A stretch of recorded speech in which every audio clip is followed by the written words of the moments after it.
J'étais dans une cellule en prison, puis j'avais demandé à un psychologue, j'avais dit, c'est quoi mon problème? Ouais. Tu m'as rencontré pendant 2 ans, tu n'as jamais dit un mot. Puis aujourd'hui, j'ai besoin de savoir ce que toi, t'as vu. Parce que je voudrais à un moment donné en finir.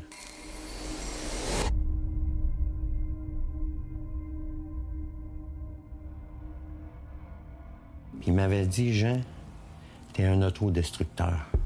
Si je veux me détruire, c'est parce que je me déteste. J'ai vu une image.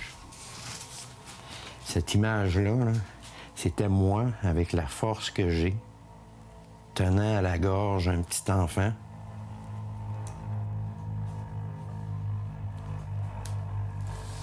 Puis j'ai reconnu ce petit enfant-là, c'était moi, dans la porte de l'orphelinat.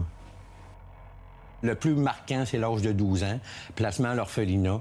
Puis je suis un enfant qui pleure tout le temps. Donc, puis à ce moment-là, il y a un éducateur sadique qui est un pervers sexuel, puis qui me bat sauvagement, puis il me déteste royalement. Puis il m'explique 15 minutes avant comment il va me battre, puis c'est un sadique. Je suis dans la fenêtre de l'orphelinat, puis je suis désespéré au point où je crois que la douleur qui m'habite va me tuer. Je suis convaincu que je vais mourir. T'as 12 ans, là? Oui, oui. Je suis convaincu que je vais mourir de cette douleur-là, à me faire battre comme ça. Puis là, je vois pas d'espoir à nulle part. Puis il y a quelqu'un qui me parle. Je sais que c'est Jésus. Puis pas le petit Jésus, c'est le grand Jésus. C'est le chef suprême des armées. Je le sais à ce moment-là, enfant. C'est une voix que tu entends dans ton cœur. Oui, puis il me montre quelque chose. Il me montre quelque chose de visuel. Il me montre une vision où je vais participer avec lui dans l'avenir. Ben voyons. Je vais participer avec lui à son retour.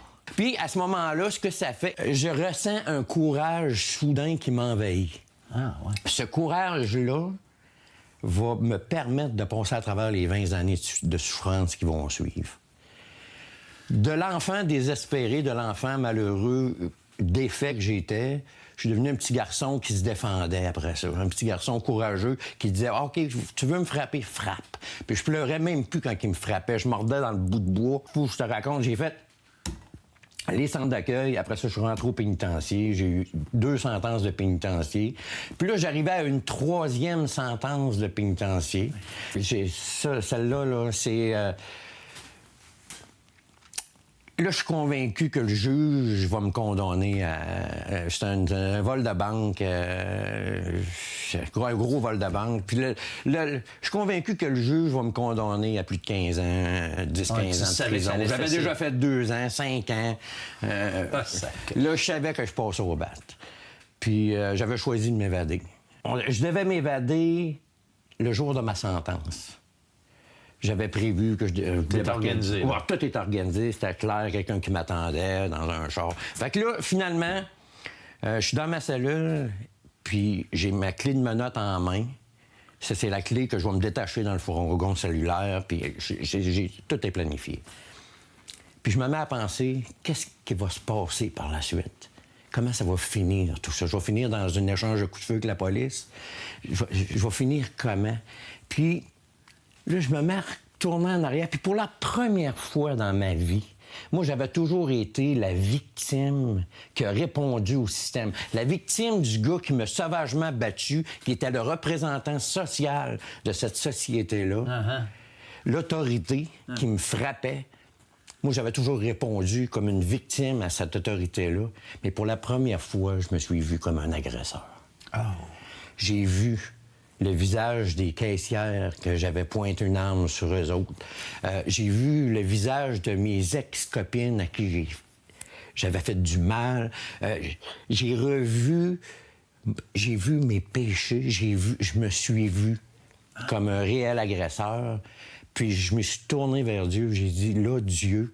Là, t'es toujours dans ta prison. Je suis dans ma cellule, je suis à la veille de mon évasion. OK. Je dis, Dieu... c'est terminé. Je lance ma clé de menottes dans la poubelle. Puis je dis, si j'ai 15 ans de sentence demain matin, j'aurai 15 ans de sentence parce que je le mérite. Puis je vais le faire au complet, mais c'est terminé pour moi. Je suis fatigué, j'en peux plus. Il faut que ça arrête. Puis il y avait un Nouveau Testament des Gédéons, comme il y a dans toutes les cellules. J'ai ouvert le Nouveau Testament, je suis tombé sur Matthieu 11, 28, qui dit « Venez à moi, vous tous qui êtes fatigués et chargés, je vous donnerai du repos. » Ça m'a traversé, là. Je venais de dire que j'étais fatigué, que j'en pouvais plus, que fallait que ça arrête. La réponse... Là, j'ai lu plus loin, puis j'ai continué à lire, puis je suis retombé sur Jean 14, 6, qui dit « Je suis le chemin, la vérité et la vie. Nul ne vient au Père que par moi. » J'ai saisi à ce moment-là précis que Jésus m'interpellait, puis il m'offrait son pardon là. Je n'étais même pas sentencé pour mon vol de banque encore, et Dieu me pardonnait. Je me suis senti pardonné puissamment. J'ai ressenti son amour partout dans mon corps, dans mon cœur. J'en débordais. Puis le lendemain, j'ai eu une sentence de 8 ans de prison. J'ai presque dit merci au juge. Je suis arrivé en prison, puis un gars changé. Il m'ouvrait la porte, disait merci. OK, ça a été transformé. Oui, même les gardiens disaient, bon, ben qu'est-ce qui s'est passé avec ce mort, là? Il est plus le même. Oui, il est en train de nous jouer une game, lui, là. Puis au bout de 2 ans et demi, ils m'ont offert la porte de sortie. J'avais vraiment saisi l'amour de Dieu, puis ça produisait quelque chose dans ma vie. L'avenir, c'est assez simple. Même en tant que chrétien, j'ai commis plein de fautes. Écoute, on n'est pas parfait, puis on ne sera pas parfait demain.